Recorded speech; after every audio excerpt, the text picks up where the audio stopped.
If there's one thing that we hear too often these days, it's that games are all too grey and brown. Anyone wheeling out that old chestnut hasn't played Star Ocean: The Last Hope, a game that's all blue and pink haired characters, big green and orange monsters, and magenta fireballs producing pink lens flare.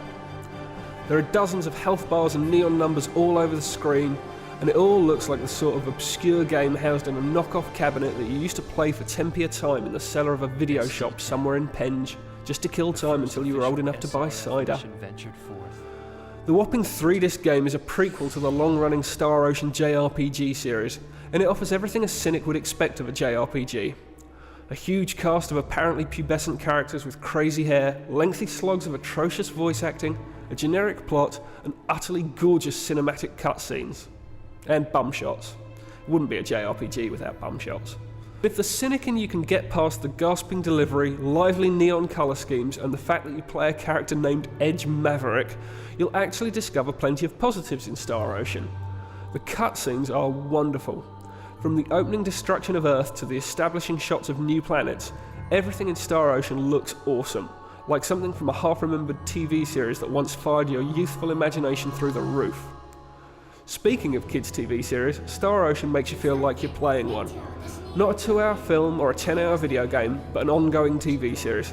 Something vast and sprawling that could run for years.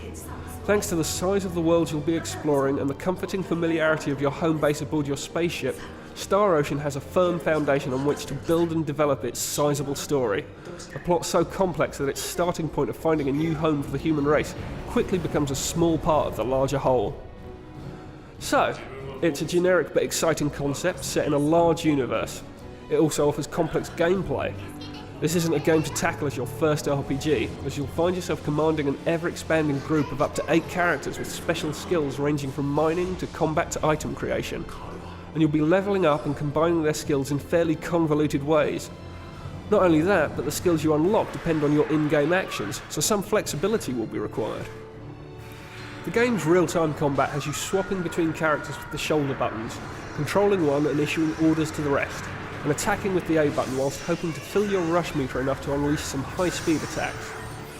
You'll occasionally find that the overly slippery controls take you into and past your opponents, but the fairly simple AI means that they'll turn and follow you at close range, so that never becomes a problem. It's an enjoyable combat method, and it needs to be, as you'll find that you'll rarely explore a planet for more than a few minutes at a time before the 80s TV show music starts up and you find yourself warped into yet another battle zone. Ordinarily, every battle in an RPG is to be relished for the extra XP it brings, but we soon found it became a repetitive grind here. The complexity in combat comes from swapping between characters with different styles. The complexity in the leveling system comes from the array of skills you can use, expand and combine. And the complexity in the game as a whole comes from its scale. If you're a JRPG fan, Star Ocean will be your idea of heaven.